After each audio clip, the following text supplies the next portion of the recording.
जब आधा मजमा जा चुका होता है तब मुझको वक्त मिलता है। तो ठीक है, जब आप नात को ज़्यादा प्रायोरिटी देंगे और अहमियत देंगे तो आपके सारे बच्चे नात ख़्वां बन जाएंगे और सब नात पढ़ेंगे और झूमेंगे। अगर आप आलिम दीन और दीनी गुफ्तगू को तरजीह देंगे तो आपका बच्चा आलिम दीन बन जाएगा।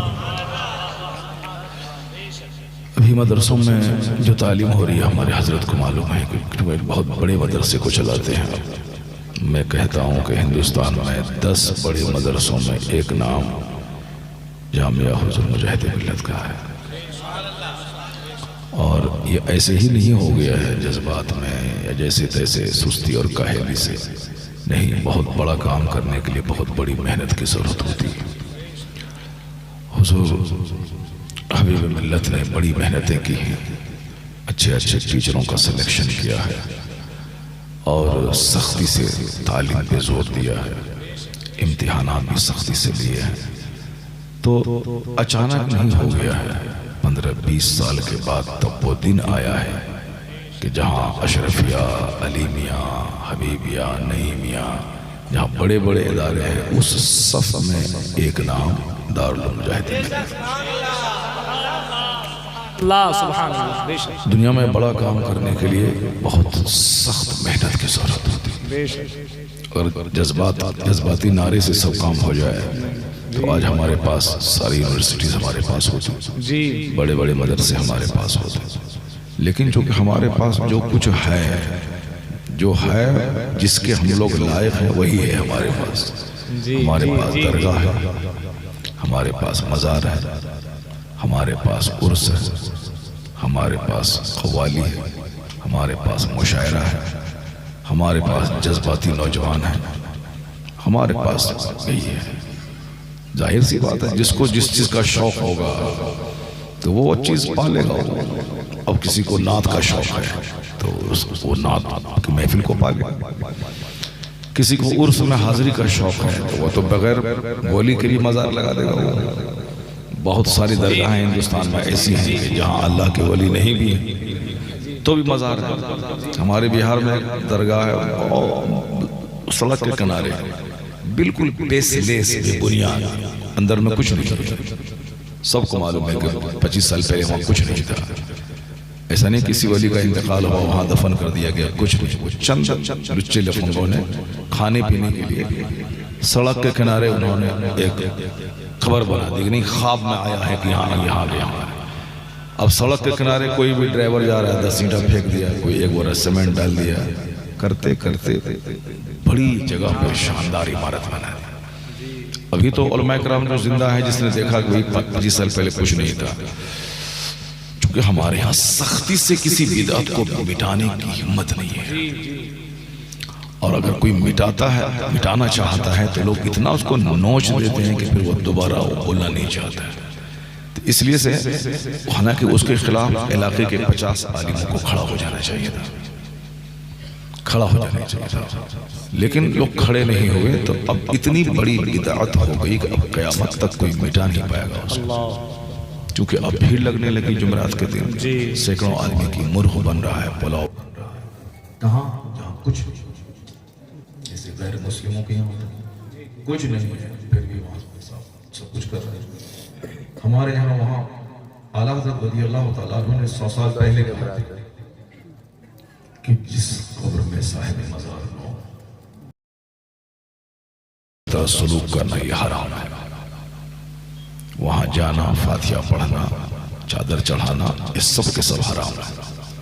और उस पर लानत है जो साहिब कब्र के बगैर किसी भी कब्र पे चला जाए, उस पे लानत है। मगर लोगों ने ध्यान नहीं दिया। अभी ताज़ा ताज़ा हमारे गांव घर से 12 किलोमीटर दूरी पे वहाँ भी एक हिंदू यादव ने एक ढोंग रचाते हुए उन्होंने कब्र बना दिया। कागनेन हमको बाबा ने सपना दिया है कि हमारा उर्स लगा। अब उन्होंने उर्स लगाना शुरू किया, मुसलमान लोग आ गए। मैंने कहा था कई तकरीरों में कि उस गांव, जिस गांव के बगल में था, मैंने कहा तुम वहां जाओ, पाखाना कर दो उस कब्र पे, हम तुमको पैसा देंगे। और अगर तुम लोगों को हिम्मत है तो तुम वहां जाकर के उस कब्र को रातों रात मिटा दो। लेकिन इस तरह से उस हिंदू जादव ने मजार का सहारा लेकर के माहौल क्रिएट किया कि अगर कोई उस मजार को ढाने जाए तो हिंदू मुस्लिम का दंगा करवा देगा, हिंदू मुस्लिम का दंगा करवा देगा। अब वो लोग भी कहा, चूंकि उसको खाने पीने का जरिया हो गया, अब 10-20 लोगों की भीड़ होने लगी, पैसा होने लगा, अब फिर वो दबंग लोग हैं। अब वहां पे अब हम उससे तो नहीं लड़ सकते, उससे लड़ने का मतलब है कि हिंदू मुस्लिम का राइट हो जाएगा। अब हम मोहल्ले मोहल्ले में लोगों से ही कहते हैं कि भाई वहां जाने का मतलब है हराम काम करना। बुत परस्ती में और तुझ में क्या फर्क रह जाएगा? बुत परस्ती का मतलब है जिसको चाहा खुदा बना लिया, दरख्त को खुदा बना लिया, किसी जानवर को खुदा बना लिया। अब तुम भी किसी मिट्टी के पुतले को तुम अल्लाह का वली मान लोगे, फिर तुम में और एक गैर मुस्लिम में क्या फर्क रह जाएगा? हमारे मजहबी तालीम मगर क्या करें, जाहिल दी ग्रेट क्या बोलता है, नहीं वहां गए हमारी मिन्नत पूरी हो गई, हमारी मिन्नत पूरी हो गई। मैंने कहा हाँ हाँ, तो बहुत सारे गैर मुस्लिम हैं जो कहते हैं कि हम उस गाछ के पास गए थे, वहां को मिन्नत पूरी हो गई। बहुत गैर मुस्लिम में कहते हैं कि हम उस मिट्टी के धब्बे के पास गए थे और हमने बेटा मंगा था, बेटा मिल गया। ये इस्लाम नहीं है। इस्लाम ये है कि अगर करोड़ों का नुकसान हो जाए मगर बंदा शिर्क न करे, बंदा कुफ्र न करे। अगर हलाल का 1 रुपया और हराम का 1 करोड़ रुपए है तो मुसलमान हराम के 1 करोड़ पे थूक दे, हलाल का 1 रुपया इख्तियार करे। ये इस्लाम सिखाता है। ऐसा नहीं कि फायदा हो गया, फायदा हो गया, फायदा हो जाएगा किसी को शराब बेचने से तो क्या शराब बेचना हलाल हो जाएगा? फायदा हो जाएगा सूद खाने से, माल बढ़ जाएगा तो सूद खाना हलाल हो जाएगा। फायदा किसी को समंदर के किनारे जाके किसी साहब एक पेड़ के पास जाके मिन्नत मांग रहा है, तो अब उसको वो नहीं भी जाता तो भी उसको बच्चा होता। बेशुमार लोग हैं जो कहते हैं कि अल्लाह नहीं है, माज़अल्लाह, हजार बार, यानी दहरिया, करोड़ों लोग दहरिया। दहरिया मतलब जो कोई खुदा नहीं मानता है। ये अब और ये आजकल बढ़ता चला जा रहा है। भले ही वो यहाँ बैठ जाए मगर दिल में यही है कि खुदा नहीं, माज़अल्लाह, ऐसे ही दुनिया बनी है, ऐसे ही खत्म हो जाए। तो दाढ़ी टोपी चमकाने से काम नहीं चलेगा, बल्कि दिल इतना उजला रहे, यकीन रहे कि मेरा खुदा है जिसने पैदा किया है, वही सारी दुनिया चलाता है, वही रोजी देता है, वही इज्जत देता है, वही जलील करता है, वही मुझे मौत देगा, वही फिर दोबारा जिंदा करके हिसाब लेगा। ये अकीदा ही कमजोर हो रहा है। दूसरी ढेर सारी बातें हम लोग लेकर के बहस करते हैं, लेकिन जो बुनियादी चीज है अल्लाह एक है, ये अकीदा धीरे धीरे कमजोर हो रहा है। तो बरकाती टोपी पहने हुए हैं 250-300 रुपए की, और अंदर से उसका है कि हम झूठ नहीं बोलेंगे तो खाएंगे क्या, अंदर से है कि हम सूद नहीं खाएं तो फिर मालदार बनेंगे कैसे। इसका मतलब है कि यकीन नहीं है अल्लाह पर कि अल्लाह रोजी देने वाला है, अल्लाह ही बादशाह बनाने वाला है, अल्लाह ही फकीर बनाने वाला है, अल्लाह ही बीमार करने वाला है, अल्लाह ही शिफा देने वाला है। ये इस्लाम का बुनियादी अकीदा। इससे हट के कौन इस्लाम है? इससे हट के कोई इस्लाम ही नहीं। इस्लाम का मतलब ही है ला इलाहा इल्लल्लाह। ला इलाहा इल्लल्लाह का मतलब है कोई खुदा नहीं है सिवाय अल्लाह का। और ये बात किसने बताई? मोहम्मद रसूलुल्लाह, मोहम्मद सल्लल्लाहु अलैहि वसल्लम अल्लाह के रसूल। अंगूठा चूमने की जरूरत नहीं है, दिल से सच्ची मोहब्बत की जरूरत है।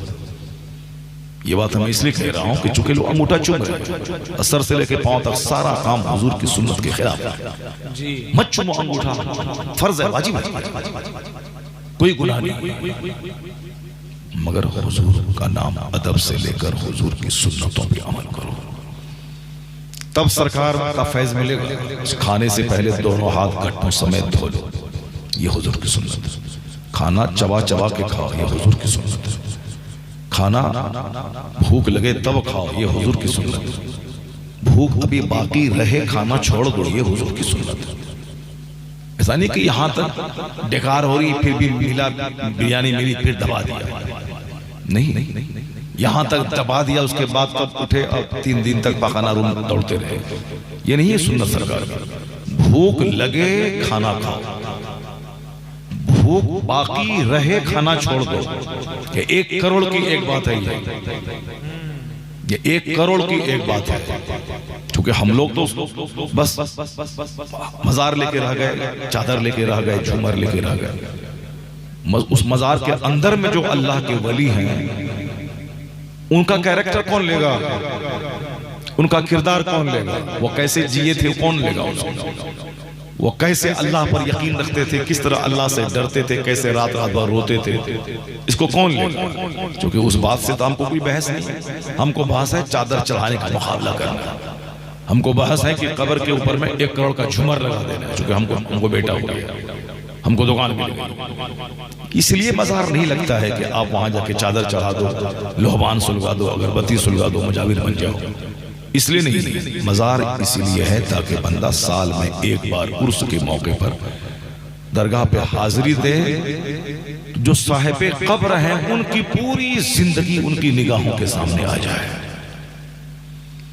वह कैसे सुबह से लेकर शाम तक जीते थे उसको फॉलो करें, उसकी नकल करें, किस तरह वो अल्लाह से डरते थे उसका फॉलो करें। हुजूर ने कहा था नहीतुकुम अन ज़ियारतिल क़ुबूर, मैंने तुमको कब्रों की ज़ियारत से रोका था, मगर अब मैं कहता हूं फज़ूरूहा फ़इन्नहा तुज़हिदु फ़िद दुनिया व तुज़क्किरुल आखिरह। सच्ची बात कहो तो कोई सुनने को तैयार नहीं, हदीस पढ़ो तो किसी को अच्छा नहीं लगता है। कुरान शरीफ जो अल्लाह का कलाम है, जो सारी दुनिया के पैदा करने वाले का कलाम है, उसको सुनने के बाद मन नहीं लगता है। और किसी झूठी बात बताओ तो मजा मिल जाता है, बगैर सर पैर की बात बोलो तो मजा मिल जाता है। यही हम लोग उजड़ गए, हमारे बुजुर्गों की तारीख इतनी रोशन रही है और हम लोग सूख गए, बिल्कुल काम चोर हो गया, मस्जिदें हमारी उजड़ गई। किसकी? जिस मुजाहिद मिल्लत ने गांव देहात में जाके रमजान के दिनों में 10 दिन का एहतिकाफ किया था। अभी मैं गया चनपटन किस इलाके में, कहां पे गया, वहां बोला हजरत ने आखिरी एहतिकाफ इसी गांव में किया था। आज का पीर साहब, आज का मौलवी साहब वो रंग बिरंग का कपड़ा पहन के, जैकेट, शेरवानी, टोपी, तौलिया, और फिर वो फेसबुक, व्हाट्सएप, उम्रा करने के लिए जाए तो व्हाट्सएप, फेसबुक, चाहे उम्रा उसका चौपट हो जाए, मगर फेसबुक। मालूम है आला हजरत की किताब में लिखा हुआ है कि एक बुजुर्ग किसी दूसरे के घर में मेहमान हुए, सुफियान सौरी रज़ी अल्लाह ताला, घर वाला बोला अपने बेटे से, बेटा हजरत तशरीफ लाए हैं, दूसरी बार हज में जो बर्तन सब लाए हैं वहां से उसमें खाना खिलाओ हजरत को। हजरत सुफियान सौरी ने कहा कि तुम्हारा एक जुमला दोनों हज को बर्बाद कर दिया, एक जुमला तुम्हारा दोनों हज बर्बाद कर दिया। क्यों? तुमने दूसरी बार का नाम लेके महफिल को बताना चाहा कि हमने 2 बार हज किया। दूसरों को दिखाने के लिए जो हज करे या नमाज पढ़े या रोजा रखे, क़यामत के दिन अल्लाह ताला कहेगा जाओ उनसे बदला मांगो जिसको दिखाने के लिए तुमने ये काम किया था, उससे बदला मांगो। चौपट हो गए। उतना एक हिंदू फेसबुक नहीं चलाता जितना एक मुसलमान का बच्चा चलाता। हिंदुओं की बेटियां उतना इंस्टाग्राम नहीं चलाती जितना मुसलमानों की बेटियां चला रही। बहुत कम सुनने को मिलता है कि साथ एक गैर मुस्लिम की बेटी मुसलमान के साथ में भाग के कलमा पढ़ के मुसलमान बन करके शादी कर लिया। हम लोग सुनते थे बचपन, लेकिन अब ये काम सुनने को कम मिल रहा है। अब ये मिल रहा है कि मुसलमानों की पढ़ी लिखी बेटियां गैरों के साथ भाग रही। यानी हमको बहुत, जिसको नफ्स को मिटाने का पैगाम कुरान में दिया गया है, वो अम्मा मन खाफा मकाम नफ्से मकाम रब्बिही व नहन नफ्सा अनिल हवा फ़इन्नल जन्नत हियल मावा। कुरान में क्या कहा? जो अल्लाह के सामने खड़ा होने से डरा कि अल्लाह के सामने हाजिर होना है, हिसाब किताब देना है, हर ब्लैक एंड व्हाइट का हिसाब देना है, जो डरा, सहम के रहा, गुनाह से तौबा किया। और ये जो नफ्स है, नफ्स जो बोलता है शराब शराब, ज़िना, बदकारी, झूठ, नाम नमूद, रियाकारी, मक्कारी, ये नफ्स कहते, नफ्स का काम ही है बुराई की तरफ ले जाना। तो जो इस नफ्स को दबाया, कुचल दिया, नफ्स बोले इधर जाओ तो बंदा बोले नहीं इधर चल, नफ्स बोले ठंडी का मौसम है सो, कंबल उठा के फेंक देगा, नहीं खबरदार तेरी बात नहीं मानूंगा। जो नफ्स की मुखालफत करे। नफ्स तो कहता है कामचोर बन जाओ, शराब पीते रहो, झूठ बोलते रहो, जिना करते रहो, अपनी खूबसूरत बीवी को छोड़ के दूसरों की बीवी की तरफ निगाह दौड़ाते रहो, उसके पीछे पीछे जाते रहो। तवाइफ के कोठे पे जाओ, जो सड़ी हुई औरत है, जिसके पास जाने का मतलब है एड्स किसी खतरनाक बीमारी को लेके आना और अपने बाल बच्चों को मौत के घाट उतार देना। मगर पाखाने का कीड़ा को पकाना चाहिए, वो गुलाब को फूल थोड़ी चाहिए उसको। तो अपनी खूबसूरत बीवी है उसके मतलब नहीं, मतलब है पाखाने का कीड़ा को पकाना चाहिए। अब वहां अतर, शमामा, मुश्क, कस्तूरी, ऊद दे दें, वो पकाना के कीड़ा मर जाएगा। उसको तो चाहिए पकाना गंदगी। जो बचपन से जिसकी आदत खराब हो गई, तो इख्लामबाजी, मुश्तजनी, ज़नाकारी, दूसरों के पीछे, तो अब तो वो खूबसूरत बीवी भी उसके नजदीक कुछ नहीं है, वो सड़ी हुई औरत उसके लिए सब कुछ है। इसीलिए वो घर में उसको मजा नहीं मिलता, उसको तवाइफ के कोठे पे मजा मिलता है। इस कदर लोग सड़ गए, नफ्स की पैरवी में पागल हो। जब नफ्स जो कहता है उसकी तरफ माइल। कुरान ने क्या कहा? जो अल्लाह के सामने खड़े होने से डरा और नफ्स को, अपने आप को ख्वाहिशात से रोका। घर, मकान, दुकान, मॉल, इस गाड़ी के बाद वो गाड़ी, इस मकान के बाद वो मकान, इस कपड़े के बाद वो कपड़ा, इसी में सब पागल है। मस्जिद उजड़ गई, खानकाह उजड़ गई, मदरसा वीरान हो गया। मदरसे में गरीबों के बच्चे पढ़ते हैं, सारे मालदारों के बच्चे क्रिश्चियनों के स्कूल में पढ़ते हैं, सब चलेगा। मगर ख्वाहिश, अच्छी ख्वाहिश, अच्छा खाना, अच्छा पहनना, अच्छा घर बनाना।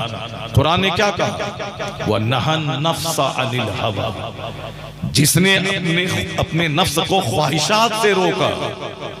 ख्वाहिशात, डिजायर्स, विशेष, ये भी वो भी, ये भी वो भी, वो भी सब चाहिए।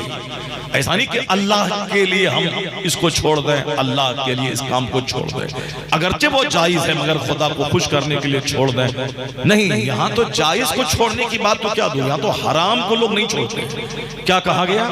हदीस में आया है कि जो ताकत के बावजूद अच्छा कपड़ा पहनना छोड़ दे, अल्लाह उसको जन्नत में रेशमी लिबास पहनाए।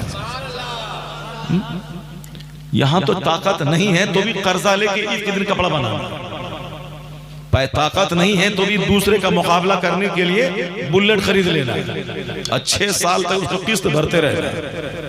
ताकत नहीं है फिर भी सामने वाला आल्टो खरीदा है, हमको भी इंस्टॉलमेंट पे, EMI पे आल्टो खरीदना है। चाहे सारी जिंदगी परेशान रहें, कर्ज में डूब के रहें, इसकी टोपी उसको पहना दें, उससे कर्जा लेके उसको दे दें। इसी में चेहरा काला, दिल काला, 1 दर्जन बीमारी, चक्कर आया, बीच चौराहे पे गिरे, मर गया, मरदूद, जाओ कब्र में सड़ने के लिए। आल्टो अपनी जगह रह गई, तुम जाके सड़ो कब्र। अब वहां कब्र में आप हिसाब दो, कैसे तुमने रात गुजारी, कैसे तुमने दिन गुजारा, कहां से तुमने माल कमाया, कैसे तुमने खर्चा किया, कोई मतलब नहीं।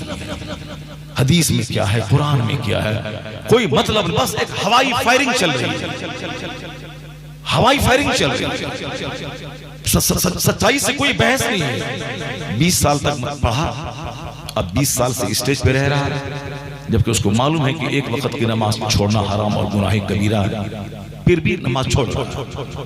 कोई मतलब नहीं है कि मरना है, कल हिसाब देना है, नहीं, 2 टका कमाना है, बीवी को अच्छा से खिला करके धामगढ़ शरीफ में घुमाना है, सनीमा हाल लेके जाना है और आराम तक जो जाने के, हाँ साहब ये बड़ा अच्छा कमा रहा है, खा रहा है। क्या कमाओगे, खाओगे तुम, क्या खाओगे तुम? अभी मैं कल जिस सेठ के यहाँ ठहरा था, जिंदगी में पहली बार मैंने वैसी स्वीट खाई थी, पहली बार। पूरा हिंदुस्तान घूमते हैं, दुबई कहाँ गए हम, इतना बड़ा शानदार मकान, इतनी शानदार गाड़ियां, 25-25, 55-55 लाख की गाड़ियां, 10-10 करोड़ की गाड़ियां, क्या तुम घूमेगा, क्या तुम खाएगा? मगर इतना जान लो कि चाहे 50 करोड़ की गाड़ी रहे या 50 खरब का बंगला रहे, अगर वहां दीनदारी नहीं है तो वो बिल्कुल कौड़ी के दीन है। अगर तुम मिट्टी के घर में रहते हो, किराए के घर में रहते हो, अगर वहां सजदा है, नमाज है, अखलाक है, ज़िना शराब नहीं है, तुम्हारा घर उनके 50 करोड़ के बंगले से लाखों गुना बेहतर।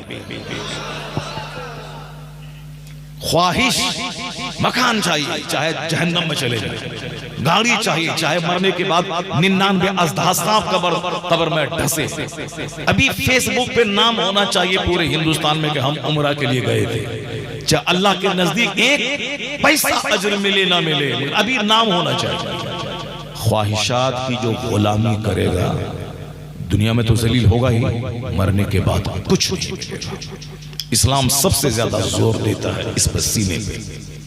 आका अलैहिस्सलाम ने 3 बार अपने दिल की तरफ इशारा करके कहा, अत्तक़वा हा होना, अत्तक़वा हा होना, अत्तक़वा हा होना। हुजूर ने क्या कहा? तक़वा यहां है, तक़वा यहां है, यानी दिल, अल्लाह से डरना, अल्लाह से खौफ खाना, बुरा से बचना, जन्नत की तैयारी करना। दुनिया वाला जाने ना जाने मगर मेरे रब को मेरा रब जाने। ये सारी बातें रिलेटेड हैं दिल से। दिल उजड़ा हुआ है बरकाती टोपी झाड़ रहा है, दिल उजड़ा हुआ है जुब्बा टोपी झाड़ रहा है, दिल उजड़ा हुआ है बस 2 टका कमाने के लिए जैसे तैसे हरकतें कर रहे हैं। दिल सजा हुआ रहना चाहिए। इन्नल्लाह ला यंजुरु इला सुवरिकुम व अमवालिकुम, Allah does not see your face, Allah does not see your wealth. Allah नहीं देखता कि आप कितना खूबसूरत हैं, अल्लाह नहीं देखता कि तुम कितने मालदार हो, अल्लाह दिल को देखता है कि यहाँ क्या है।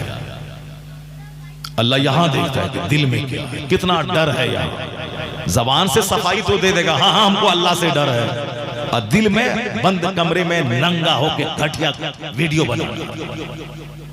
भले ही समाज वाला नहीं जाने, अल्लाह तो जान रहा है, अल्लाह तो देख रहा है। जबान से सफाई, हम ऐसा नहीं, और अंदर घटिया हरकतें।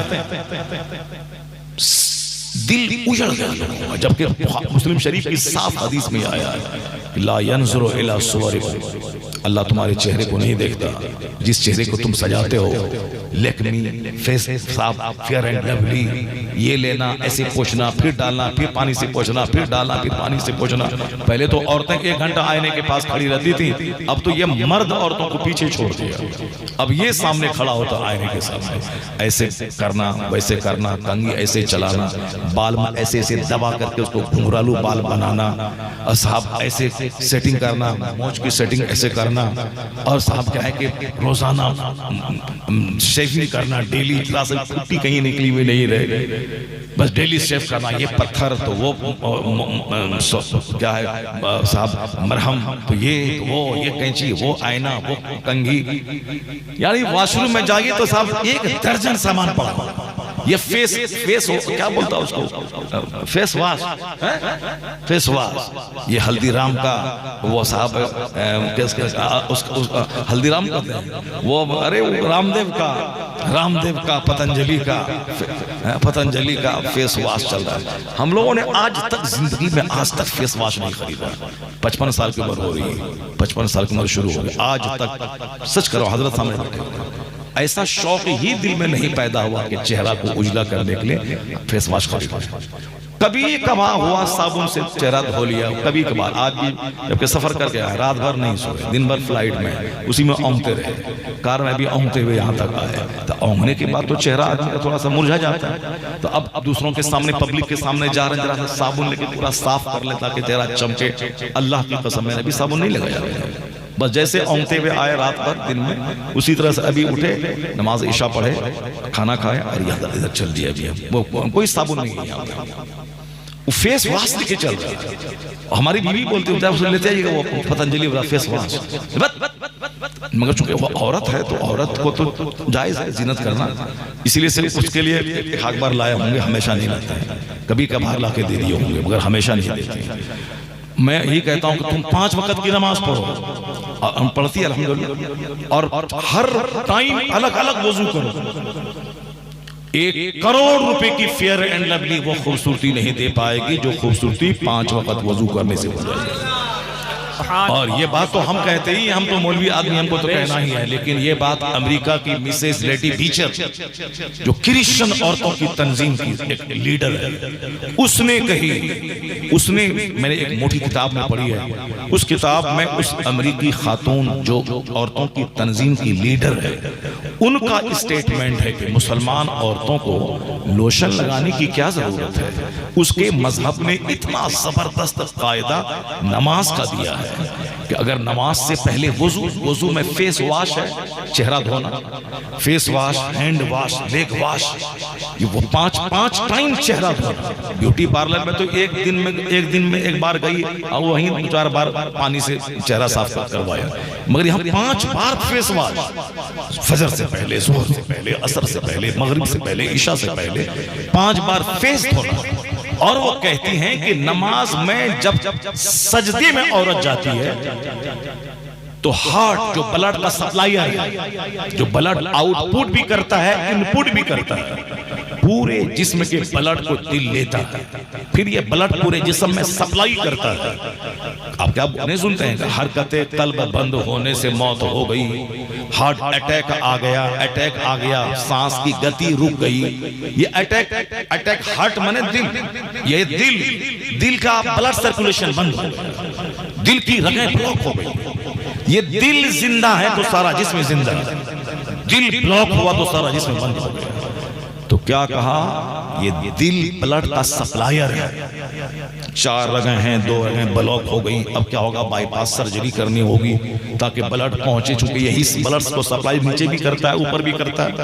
ये हार्ट ब्लड का सप्लायर, ये नीचे भी सप्लाई करता है, अपने नीचे वाले पार्ट्स पांव तक और अपने ऊपर वाले पार्ट्स सर तक सप्लाई करता है। दिल कमजोर हो जाए, सप्लाई बंद हो जाए तो चेहरे पे दाना होता है, चेहरे पे चेहरा मुरझा जाता है।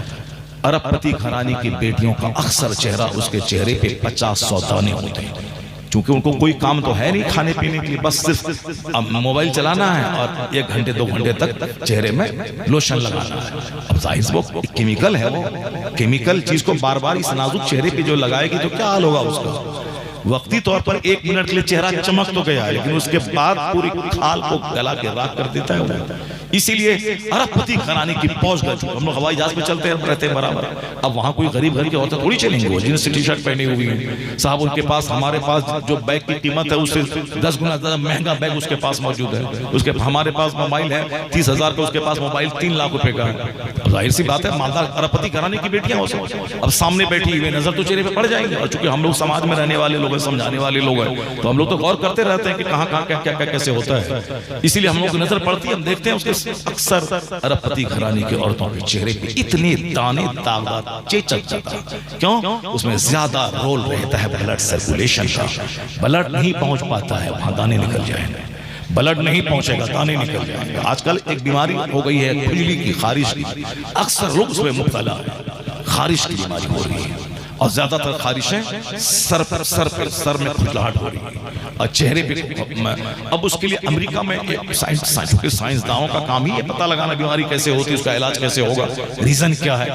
तो रीजन ये है कि ब्लड सप्लाई जिस पार्ट में नहीं पहुंचेगा, जैसे यहाँ ब्लड नहीं पहुंच रहा है तो बिल्कुल सुन हो जाता है, आप ऐसे करें वहां एहसास नहीं होगा, क्योंकि ब्लड वहां नहीं पहुंच रहा। और ये बीमारी आजकल बढ़ रही है, ब्लड का हर जगह पहुंचना जरूरी है। ब्लड बनना बंद हुआ तो आप चाहिए हो गए, खत्म हो गया, मर गए। अब कितना रोजाना आप ब्लड चाहिए, ब्लड कैंसर क्या मतलब, ब्लड शॉर्ट कर रहा है उसका। अब बुखार हमेशा रहने की वजह से ब्लड शॉर्ट कर जाता है। अब जो हमारा ब्लड रोजाना, आपका ब्लड डेली बन रहा है, रोटी खाते हैं ब्लड बन रहा है, चाय पीते हैं ब्लड बन रहा है, सेब खाते हैं ब्लड बन रहा है, मड़वा की रोटी खाते हैं ब्लड बन रहा है। बिल्कुल मामूली ग़िज़ा, सूखी रोटी नमक के साथ खाएं, दाना पच गया, एक तरफ पेशाब बन के निकला, एक तरफ पखाना बन के निकला, एक तरफ ब्लड बन के निकला। और अगर औरत है तो एक तरफ वहीं से दूध बन के निकला, गाय है तो वही घास खाती है, उस घास से एक तरफ पखाना, एक तरफ पेशाब, एक तरफ ब्लड, और एक तरफ उसी गोबर और खून के बीच से साफ और शफाफ दूध निकलता है। ये कुदरत अल्लाह की कुदरत है। जहां से दूध निकालना है, दूध निकालना कहाँ, उसी गोबर के बीच से दूध निकलता है, उसी खून के बीच से दूध निकलता है। कुरान शरीफ में सारी चीजें मौजूद हैं। फुर्सत मिले कम से कम हुल्लड़बाजी करने से तब न कुरान पढ़ें, फुर्सत मिले दूसरों की गीबत करने से तब न कुरान पढ़ें, फुर्सत मिले फेसबुक पे बैठ के दूसरे में कमेंट दागना, कहाँ कोई ऐब ढूंढना, सड़ी सड़ी गालियां देना और अपने आप को जानवर की तरफ पेश करना, उससे फुर्सत मिले तब न बस सूरह मुल्क लेके बैठे, उससे फुर्सत मिले तब न सूरह दुखान पढ़ेगा, उससे फुर्सत मिले तब न सूरह मुज़म्मिल पढ़ेगा, उससे फुर्सत मिले तब न सुबह सूरह यासीन पढ़ेगा। सूरह यासीन जो एक बार पढ़ता है उसको 10 खत्म कुरान का सवाब मिलता है। मगर यहाँ मोबाइल से फुर्सत मिले तब न वो 5 मिनट में सूरह यासीन पढ़े। उसको मोबाइल में ऐप ढूंढने, कहां कौन जुमला बोला, कहां गलत बोला, अब फट से दागना है, कमेंट दागना, रिमार्क करना। उससे फुर्सत मिले तब न वो फजर, जोहर, असर, मगरिब, इशा पढ़ेगा। मोबाइल से फुर्सत मिले तब न वो 1000 बार दरूद पढ़ेगा। मोबाइल से फुर्सत मिले तब न वो 1000 बार कलमा शरीफ पढ़ेगा। मरने के बाद पता चलेगा बड़े मोबाइल चालक हो गए। इतने ही बड़े मोबाइल चालक हैं तो आपको अमेरिका का सबसे बड़ा इंजीनियर बनना चाहिए, विप्रो कंपनी का सबसे बड़ा इंजीनियर बनना चाहिए। 10 लाख रुपए महीना कमा लेते, कुछ मिला नहीं, बस 24 घंटे ऑनलाइन फेसबुक में अपना, इंस्टाग्राम, व्हाट्सएप, यूट्यूब पे दागे जा रहे। ऐसा नहीं कि किसी की इज्जत खराब करना, किसी के ऐप पे पर्दा डालना, किसी का वेट करना कि साहब वो कैसा बोला, क्या बोला, नहीं बोला, आगे उसका क्या रिएक्शन आ रहा है। नहीं, डॉक्टर इकबाल ने कैसे क्या से क्या कह दिया, क्या से क्या कह दिया, और उसके बाद लोगों ने आला हजरत के पास आके कहा हुजूर उन्होंने ऐसा ऐसा कहा कि हम तुझको पूछते हैं और तू दूसरों पे रहम करता है, हमारे ऊपर नहीं करता है, हम मुसलमान जलील हो रहे हैं। कैसे कैसे अशार उन्होंने शिकवा जवाब शिकवा में लिखा। आला हज़रत ने क्या कहा, इंतजार कीजिए। क्या कहा, इंतजार कीजिए उसके जवाब का, इसके आगे क्या लिखता है, इंतजार कीजिए। और हम रहते तब फट से दाग देते, ये काफिर हो गया, इस्लाम से खारिज हो गया, ये मुशरिक हो गया, ये चला गया। नहीं, फट से लिख देते, अरे ये तो कुफ्र हो गया। आगे आला ने क्या कहा, वेट कीजिए, इंतजार कीजिए। फिर आगे जब जवाब शिकवा आया तब पता चला कि ये जो शिकवे की जबान है ये आम इंसानों की जबान है जो करते हैं। अल्लाह रब्बुल इज्जत कहता है कि हम तो माइल बकरम हैं, कोई साइल ही नहीं, राह दिखलाएं किसे रह रहे मंजिल ही नहीं। मैं तो चाहता हूं कि तुझ पर रहमतों की बारिश कर दूं, मगर तू तो नहीं तलब कर रहा है। इलाही हम पर रहमत की बारिश फरमा दे। तू तो काफिरों की तरह जी रहा, खाना पीना, नींद लेना, मटर गश्ती करना, कपड़ा पहनना, गाड़ी छक्का चलाना, बेटी की शादी में 5 लाख 10 लाख काफिरों की तरह खर्चा कर देना, बर्थडे पार्टी में 5 लाख खर्चा कर देना, अपनी बेटी को लेकर शादी ब्याह में नचवाना, अपनी जवान बेटी को जींस टी शर्ट पहना के काफिरों की तरह कॉलेज भेजना, प्यार मोहब्बत लव लेटर, ये जो सारा काम काफिर करता है वो सब काम तुम कर रहा है। और जब अल्लाह ताला अपनी रहमतों को रोक लेता है तो बोलता है अल्लाह कहाँ है, रसूलुल्लाह कहाँ है, ये मत बोल अल्लाह कहाँ है, ये बोल के तू कहाँ खड़ा है। तू जिस दिन पक्का मोहम्मदी बन जाए तो अल्लाह जन्नत वहां देगा, सल्तनत यहां अता करेगा। अल्लाह का वादा है कि तू मुस्तफा का गुलाम बन जा। वअदल्लाहु लज़ीना आमनू व अमिलुस सालिहात, जो ईमान लाया, अच्छा काम किया, अल्लाह ने वादा किया ला यस्तखलिफन्नहुम फिल अर्द, अल्लाह उसे इस जमीन का बादशाह बना देगा। जो ईमान लाए, अच्छा काम शैतानों जैसा उम्मीद लगा के बैठे हैं कि सालिहीन की तरह अल्लाह रहमत का नुज़ुल फरमा देगा, नहीं होता है। काम इब्लीस की तरह, और ख्वाहिश है फरिश्तों की रहमत नाजिल हो जाए, नहीं होगी रहमत नाजिल। वो तो इज्जत बच रही है मुस्तफ़ा जाने रहमत सल्लल्लाहु अलैहि वसल्लम की वजह से कि अल्लाह ने महबूब से कहा है कि जब तक आप इस उम्मत में हैं अल्लाह अज़ाब आम नाजिल नहीं करे।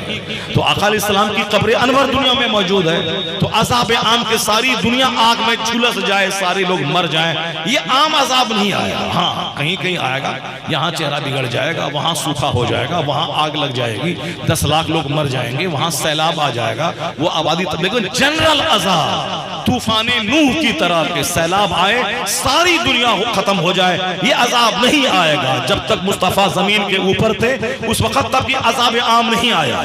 और अभी हुजूर जमीन के नीचे आराम फरमा रहे हैं, हर मुसलमानों के घरों में सीने में उनकी रूह है, इसलिए हुजूर के जिस्म अनवर की वजह से अल्लाह अज़ाब आम नाजिल नहीं कर रहा है। यानी गुनाहों के बावजूद अगर हम इज्जत से जी रहे हैं तो हमारा कोई रोल नहीं है, इस सारा रोल मुस्तफा जाने रहमत की रहमत आलमीन। बेशक काम इब्लीसों की तरह, और तमन्ना है कि अल्लाह सालिहीन की तरह पर रहमत हासिल फरमा दे। नहीं होगा ऐसा, अल्लाह से डरना होगा, अल्लाह का खाते हैं, अल्लाह से डरना होगा। शादी ब्याह का खतना सब कुछ हुजूर की सुन्नतों के मुताबिक करना होगा।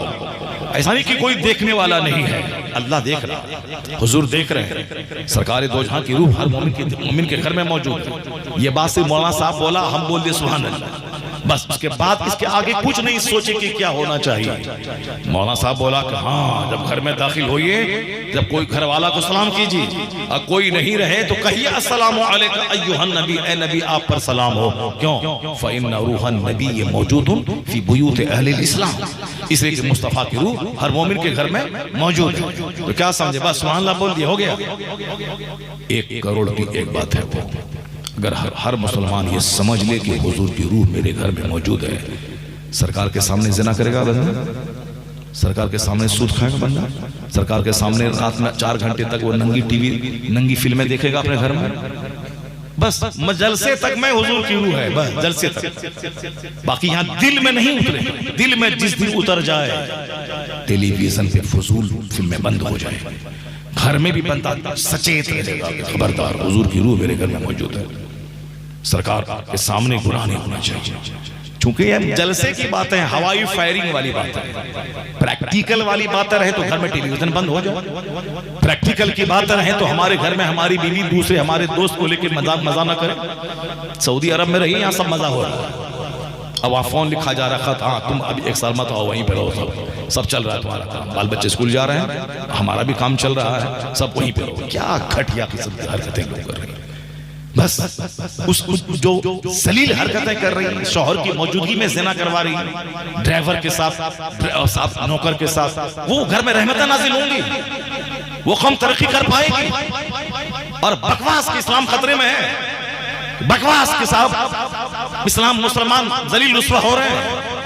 मैं अक्सर कुरान शरीफ की एक आयत पढ़ता हूँ, उसकी शान नुज़ूल बयान करता हूँ, और बात छिड़ गई है तो सुन लीजिए आप। हाँ, ये मत बोलिएगा कि अल्लाह की रहमत कहाँ है, मुस्तफ़ा की रहमत कहाँ है, मुसलमान क्यों जलील हो रहा, कभी मत बोलिएगा। सिर्फ इसको गौर से सुन लीजिए, बस इसको गौर से सुन। बाकी अल्लाह का मजहब इस्लाम है, वो तो हम सारे लोगों को मार देगा, जमीन में धंसा देगा, और जो काफिर बोलेगा इस्लाम मिटा देंगे, उसी को अल्लाह कलमा पढ़वा के इस्लाम का कैडर बना देगा।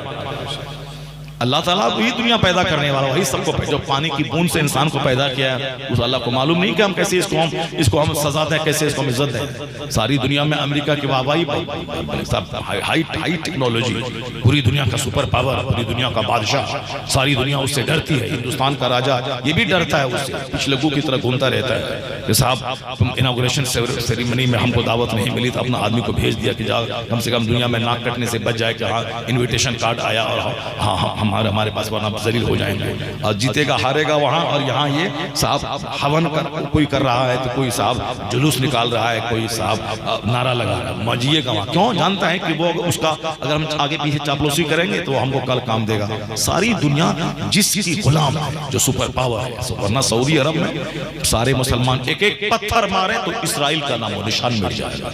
इतनी बड़ी आबादी है मुसलमानों की, 25 से ज्यादा कंट्रीज है। अगर ये मुसलमान बन कर रहे, सबको तो कुर्सी प्यारी है, सबको तो अपनी हुकूमत प्यारी है, हुकूमत को हमारा खतरा इससे हो जाएगा तो अमेरिका अपनी फौज भेज करके हमारी हुकूमत बचा देगा। इसीलिए सबको अमेरिका उंगली पे नचाता है। सऊदी अरब के सल्तनत देख ले साहब, मुसलमान वो भी उसी को गुलामी कर रहा है, चूंकि उसको डर है कि ईरान को ताकत मिल गई, हम पर अटैक करेगा, हमारी कुर्सी खतरे में पड़ जाएगी।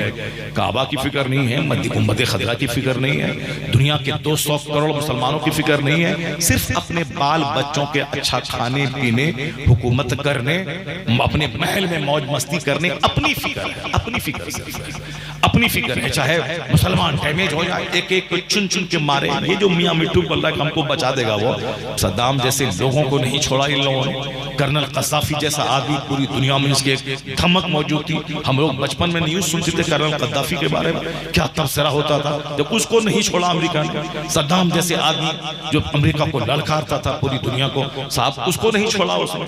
और अभी करंट में 2-4 बड़े बड़े हीरो साहब, उनको नहीं छोड़ा। मरवाद या कहाँ कौन घर में रहता है, कितने लोग उसके जाल फैले हुए हैं, वहाँ उस घर में जा करके गिरा के उसको मार दिया, दूसरे के मुल्क में जा करके। उसके बावजूद कहना नहीं हमने नहीं मारा है, सबको चुन चुन के मार देगा। अगर इससे बचने का एक तरीका है कि वो अतसिमू बिहब्लिल्लाहि जमीअन वला तफर्रकू, अल्लाह की रस्सी को मजबूती से थाम ले और मुत्तहिद हो जाओ, मुस्तफ़ा के नाम पे मुत्तहिद हो जाओ, हुजूर की गुलामी के नाम पे मुत्तहिद हो जा। मुत्तहिद अगर हुआ, अमेरिका को पाखाना करते हुए जगह नहीं मिलेगी, इसराइल का नामो निशान मिट जाएगा। अगर सारे लोग अपने मफाद से ऊपर उठ के जिए, मेरी कुर्सी जाए जाए मगर इस्लाम रहे, सुन्नियत रहे, मुसलमानों की इज्जत रहे। जिस दिन ये ठान लिया, न इसराइल को पनाह लेने की जगह मिलेगी, न अमेरिका को पनाह लेने की जगह मिलेगी। हर मुसलमान एक पत्थर फेंके, इसराइल का नाम दुनिया के नक्शे से मिट जाए। इतनी आबादी मुसलमानों की है, लेकिन वो चालाक सबको तोड़ के रखा है। तुम शिया है, वो सुन्नी है, शिया सुन्नी है, शियाओं में भी बहुत सारे लोग हैं इस पर फर्क कुफ्र नहीं लगेगा। आला हजरत ने फरमाया उसमें 12 फिरके हैं, उसमें से एक फिरका है जो गुमराह है, अफजल कहता है मगर वो तबर्रा नहीं बकता है, गाली नहीं देता है सहाबा को। तो अब वो मुसलमान है, गुमराह है मगर मुसलमान है। तो अब है ऐसा नहीं कि जो भी है उसमें सबको लपेट दिया उसको, मगर वो ही उनकी नजर में तो ये सब ये कलमा पढ़ने वाला कलमा पढ़ने वाला। अब थोड़ी सी जंग है, इख्तलाफ तो होता है, इख्तलाफ होता है, शरई जंग है, फिक़ही जंग है, कानूनी जंग है। जो हुजूर की तौहीन करेगा वो तो इस्लाम से खारिज होगा। तो अब ये तो एक कानूनी जंग है, इसका फायदा उठा करके वो इतना तोड़ा अरब ममालिक को कि ईरान जो एटॉमिक पावर बन रहा था उसको कमजोर कर दिया। अब साहब एक दूसरे मुट्ठी भर लोगों को हेल्प करके सीरिया पे गालिब किया, उसको भगाया। अब उसके मुल्क पे दिन रात हमला कर रहा है और ये मिट्टू अपने आप में मस्त है कि चलो हमने इसको भगा दिया, असद को भगा दिया और हम मौजूद हैं। सब कुछ चुन चुन के मारेगा, इतना मारेगा कि अमेरिका के मुंह छुपाने की जगह नहीं मिलेगी। जब सारी फौज सारे आर्म्स को तबाही कर दिया तो तुम उसका पाखाना धोएगा तब आके मर के रहेगा।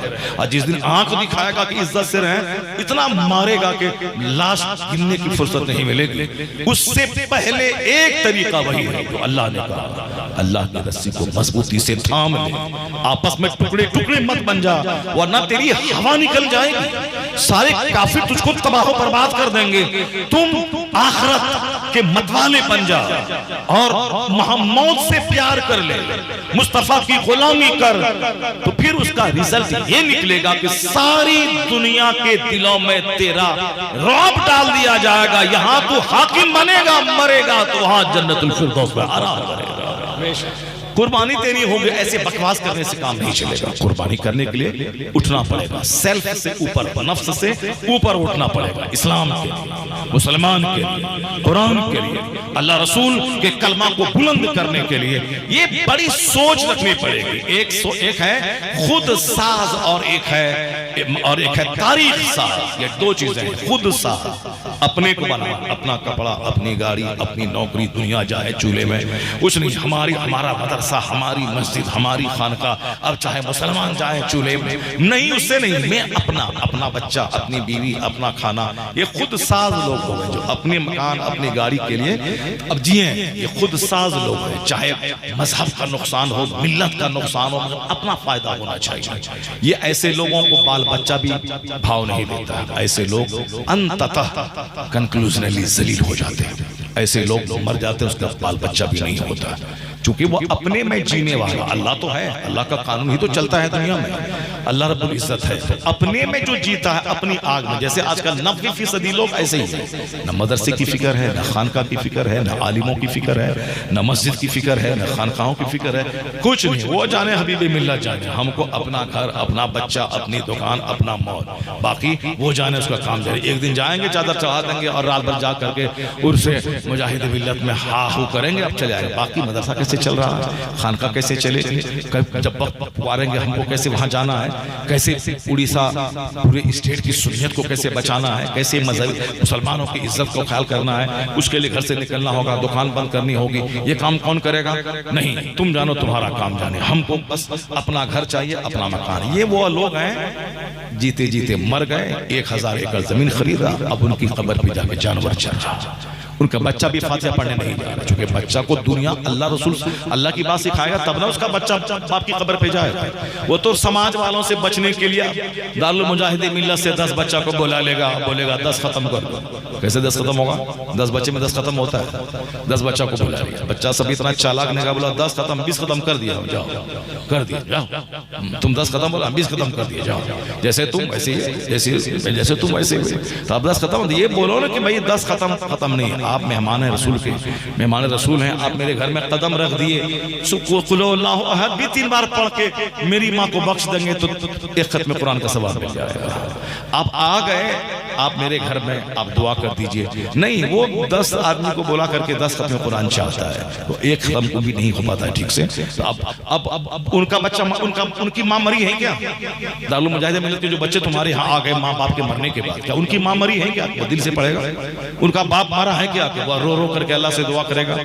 वो तो आ गए, मदरसा को चलाना है, इज्जत बचाना है, और फिर आ गए खाने के शौक में आ गया, और फिर 50 रुपये 200 रुपये मिल गए, उस शौक में आ गया। उनका बाप नहीं मरा है कि रो रो के दुआ करेगा, या अल्लाह मेरे बाप को बख्श दे, या अल्लाह मेरे बाप को बख्श दे, मेरी माँ को बख्श। नहीं, ऐसा थोड़ी होता है। जिसका बच्चा मरा है वो औरत जो रोएगी, और जिस औरत को पैसा दे के रुलाने के लिए बुलाया जाएगा, जैसे शादी ब्याह के मौके पे औरतों को बुलाया जाता है गीत गाने के लिए, वो जो गीत गाती है, उसी तरह से बहुत सारे जगह मर्द रोने के लिए बुलाया जाता है। तो अब वो औरत जो रोएगी 10 रुपया दे के लालच में, उसके रोने में और जिसका अपना बच्चा मरा है उसके रोने में कितना जमीन आसमान का फर्क होगा। वही फर्क यहाँ भी होगा, जिसका बाप मरा नहीं है उसके कुरान पढ़ने में, और जिसका अपना बाप मरा है उसके कुरान पढ़ने में वही होगा। जो बिरयानी के शौक में कुरान पढ़ा उसका पढ़ना, और जिनका अपना बाप मरा है, अपनी माँ मरी है, उसका जो दिल से दर्द से पढ़ना, दोनों में वही फर्क होगा। तो अब बाप ने पढ़ाया नहीं, क्या पढ़ेगा? बाप ने उसको सिखाया ही नहीं। बाप ने तो मौलाना से दूर रखा उसको। मौलाना के चक्कर में मत पढ़ना, वरना मौलाना तुमको जमाने में बूढ़ा बना देगा। मौलाना के चक्कर में मत पढ़ना, वरना पंजाबी और कुर्ता पहनवा देगा, दाढ़ी रखवा देगा, कोई बेटी तुमको नहीं देगा। दाढ़ी वाला मौलवी साहब परेशान, कोई बेटी नहीं दे रहा। दाढ़ी मूंडने वाले के पास ढेरी बेटी, चाहे वो तलाक दे, चाहे दिन रात लत्तम जुत्तम करे, मारे दाढ़े, शराब पी के आए, वो सब चलेगा, मगर दाढ़ी मुंडा चाहिए, दाढ़ी वाला शौहर नहीं चाहिए। अब आप मरो, शादी के 3 महीने के बाद तलाक हो गई, अब सब सारी जिंदगी सड़ते रहो बाप के यहाँ, क्योंकि बोला तक दाढ़ी वाला शौहर नहीं चाहिए, चेहरे पे जंगल अच्छा नहीं लगता है। कितनी गंदी सोच पैदा हो गई है। सिख घराने में जहाँ के अरबोंपति करोड़पति हैं, सारे नौजवान दाढ़ी रखते हैं, उनकी खूबसूरत गोरी गोरी उनकी बेटियां उसी दाढ़ी वाले को लाइक कर रही हैं, क्योंकि वो लोग कहीं बाहर तो शादी करती नहीं है। उसी दाढ़ी वाले सिख नौजवान के पास देखिए साहब, डीएम, एसपी, कर्नल, जनरल, पहले थे बूटा सिंह जैसा आदमी गृह मंत्री, मनमोहन सिंह जैसा प्रधानमंत्री। मनमोहन सिंह के चेहरे पे दाढ़ी, सर पे पगड़ी, बूटा सिंह के चेहरे पे लंबी दाढ़ी और सर पे पगड़ी। अभी कौन कर्नल सिंह था, वो कश्मीर में फौज का बड़ा सरबराह, चेहरे पे दाढ़ी, सर पे पगड़ी। तो अब उनकी जो बीवियां हैं, अभी जो पंजाब का जो सीएम है, चीफ मिनिस्टर, वो आप लोग जानते हैं उसका नाम, अभी चीफ मिनिस्टर बनने के बाद उसकी शादी हुई है, दूसरी शादी। उस शादी में अब सर पे पगड़ी, चेहरे पे दाढ़ी। कहाँ वो पंजाबियों की बेटियां बोलती हैं कि नहीं, दाढ़ी जंगल की तरह से ब्याह नहीं करेंगे? कहाँ बोलती है? अरबपति घराने की अरबपति बेटियां, जो लड़की खुद डीएम है, उनका शौहर भी डीएम है, वो पगड़ी पहन के बड़का बाबा, बड़का, हम लोगों की पगड़ी से डबल पगड़ी उसकी होती है, बिल्कुल मोटी पगड़ी, चेहरे पे लंबी दाढ़ी। अब उससे 18 साल की जवान खूबसूरत बेटियां जो डीएम है, वो उनसे शादी कर रही है। कहाँ बोलती है कि जंगल अच्छा नहीं लगता है? मुसलमान उजड़ गए, उजड़ गए। सिर्फ दरगाह लेके बैठ गए, चादर लेके बैठ गए, डांस लेके बैठ गए, क्रिकेट लेके बैठ गए, स्पोर्ट्स लेके बैठ गए। दरगाह में जो बुजुर्ग हैं उनकी तालीम लेके बैठ जाए, उनका पैगाम, उनका मैसेज लेके बैठ जाए। कैसे जीते, उन्होंने कैसी जिंदगी गुजारी, कैसी सोच उन्होंने बनाई। सोच बनाने की जरूरत है। ये हमारी सड़ी हुई गंदी बेटियां जो एक मौलवी को लाइक नहीं कर रही। एक मौलवी साहब को मैंने देखा दिल्ली में, वो अफसोस करते हुए कहा कि हजरत जबरदस्त कारी, उनके पीछे नमाज मैंने पढ़ी, जबरदस्त कारी का, हजरत दुआ फरमाए शादी नहीं हो रही है। मैंने कहा क्यों? कहा मेरे बाहर तो करे करे रिश्तेदार में जो लोग उसको जानते हैं वही लोग ना बेटी देंगे। कहा रिश्तेदारों में लोग कोई मौलवी समझ के बेटी नहीं दे रहे हैं। इसकी आमदनी कितनी है? इसकी आमदनी 10,000 कमाता, नहीं देना बेटी। बेटी चाहे बूढ़ी हो जाए, बेटी चाहे सड़ जाए, बेटी चाहे दूसरे लड़कों से संबंध बना के 4 हमल उसका हॉस्पिटल में गिरवा दिया जाए, सब चलेगा, मगर आमदनी चाहिए लड़के की 1 लाख रुपए महाना। क्या सड़ी बातें कर रहे हो यार? इधर 4 हमल गिर गए, चोरी छुपे, निरोध का इस्तेमाल ये 15 साल की लड़कियां कर रही, निरोध का इस्तेमाल, कॉप्टी का इस्तेमाल, ताकि मजा भी ले और हमल भी नहीं ठहरे, वरना समाज में बदनाम हो जाएंगे। क्या गंदा काम समाज में हो रहा है। और साहब अब फिर शादी नहीं करवाएंगे वक्त पे, जबकि हुजूर ने कहा है। अब हुजूर ने कहा, ये कौन सुनेगा? कौन सुनेगा ये बात? जाहिर सी बात है, कौन सुनेगा? और सरकार की बात ही नहीं की जा रही है, या तो हवाई फायरिंग हो रही है। बुखारी शरीफ की हदीस में आया है कि शादी करने में अगर देर किया बच्चों की, और देरी की वजह से अगर बाल बच्चों का पांव फिसल गया, बेटा हो या बेटी, जिसकी शादी में लेट हुई अगर पांव फिसल गया, तो उस गुनाह में माँ बाप भी शरीक समझे जाएंगे। जिना करे बेटी, माँ बाप शरीक समझे जाएंगे, कब पकड़ा क़यामत के दिन। जिना करे बेटा, मगर मुजरिम है बाप, क्यों? इन्होंने शादी में लेट किया, शादी में देर इन्होंने की, जबकि जमीन मकान देना यह फर्ज वाजिब नहीं है। जवान हो जाने के बाद तो सदक़े फित्र हम पर वाजिब नहीं है बच्चों का। चाहे मैं खरबा में खेलूं, मेरे पास 50 करोड़ रुपया मेरे घर में रहे, मगर मेरा बेटा अगर जवान हो गया, अगर वो 15 साल का हो गया, तो उसका सदक़े फित्र हम पर वाजिब नहीं समझे इस्लाम क्या कह रहा है? अगर हमारी बीवी, वो हम चाहे खरपति रहे, अगर हमारी बीवी के पास माल नहीं है, उनका सदक़े फित्र हम पर वाजिब नहीं है। अगर निकाल रहे हैं लोग तो अलग बात है, चलो गरीबों को 40 रुपए मिल जाएगा, अलग बात है, लेकिन वाजिब नहीं। वाजिब किनका है सदक़े फित्र? अपनी तरफ से, अपने नाबालिग बच्चों की तरफ से, बस यही मसला है। अपनी तरफ से और अपने नाबालिग बच्चों की तरफ से सदक़े फित्र निकालना वाजिब है। अपनी तरफ से, अपने नाबालिग बच्चों की तरफ से, बीवी की तरफ से नहीं। जवान बेटा हो गया, जवान बेटी होगी, उसका नहीं। नाबालिग बच्चों की परवरिश हम पर फर्ज है। अगर बच्चा जवान हो गया और हम उसको खाना नहीं खिला रहे हैं, कोई गुनाह की बात नहीं।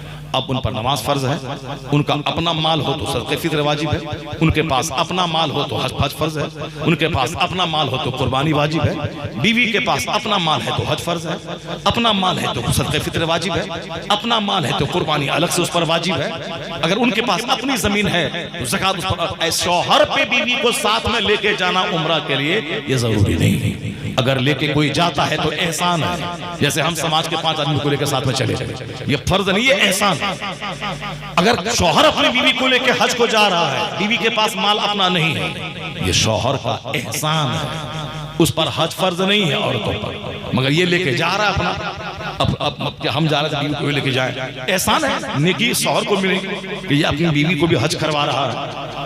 अगर बाद में साहब क्या है कि अगर मकरूज हो जाए ये बंदा, तो अभी माल था, हज नहीं किया, मकान दुकान में लग गया, माल खत्म हो गया, अब उस पर अलग से पनिशमेंट है कि कर्जा लेकर के तुमको हज को जाना पड़ेगा, कर्जा लेके जाना पड़ेगा। जबकि कर्ज लेना हज के लिए दुरुस्त नहीं है, हज के लिए सवाल करना दुरुस्त नहीं है, लेकिन चूंकि इस पर हज फर्ज हुआ, मगर ये हज को गया नहीं, पैसा लगा दिया मकान दुकान गाड़ी छगड़े प्लॉट खरीदने में, तो अब इस पर लाजिम है कि ये कर्ज लेकर के हज का फर्ज अदा करे। तो ये अपने पर है, औरतों को ले जाना जरूरी नहीं है। अगर हम लेके चले गए थे, हमारा एहसान है। तो इसको मतलब कहने का ये निकला कि मसला सबके लिए अलग अलग है। जब बाल बच्चों की परवरिश हम पर फर्ज नहीं है, जवान हो जाने के बाद सदक़े फित्र वाजिब नहीं है, तो नौकरी दिला करके तब शादी दिलाएंगे, मॉल बना करके तब शादी दिलाएंगे, मकान बना के अलग सेपरेट रूम दे देंगे तब शादी दिलाएंगे। चाहे इधर वो पखाना रूम में रोजाना सुबह शाम मुश्तजनी का हैंड प्रैक्टिस करे, मनी निकाले, चाहे महीने में एक बार जाके भुवनेश्वर मां जना करे, सब चलेगा, मगर अपना घर हो जाएगा हजरत तब शादी करेंगे, नौकरी मिल जाएगी तब शादी कराएंगे। चाहे इस बीच में जितनी बार वो ज़िना करता है, सब में मुजरिम बाप ठहरेगा। इसलिए एक कौम में मुस्लिम, इस्लाम इतना खूबसूरत मजहब है जो हम पर जरूरत से ज्यादा तकलीफ नहीं डालता है कि तुम पर बच्चों को जमीन देना, मकान देना, गाड़ी खरीद के देना, इंजीनियर डॉक्टर बनाना ये फर्ज है। नहीं, हम पर इतना है कि जब तक वो नाबालिग रहे सदक़े फित्र दो, और जवान हो जाए फौरी शादी दिला दे, फिर उसका अगर तुमको गुनाह से बचा दे, उसको अदब सिखा दे। मेरे मुस्तफा ने ये कहा, मा नहला वालिदुन वलदहु मिन नुहलिन अफज़ल मिन अदबिन हसन। जो बाप अपने बच्चों को गिफ्ट देता है, अच्छा अदब सिखाने से बेहतर कोई गिफ्ट नहीं। न 50 करोड़ का बंगला, न 50 करोड़ का मॉल, न 1000 एकड़ जमीन, अदब सिखाने से बेहतर कोई गिफ्ट नहीं है।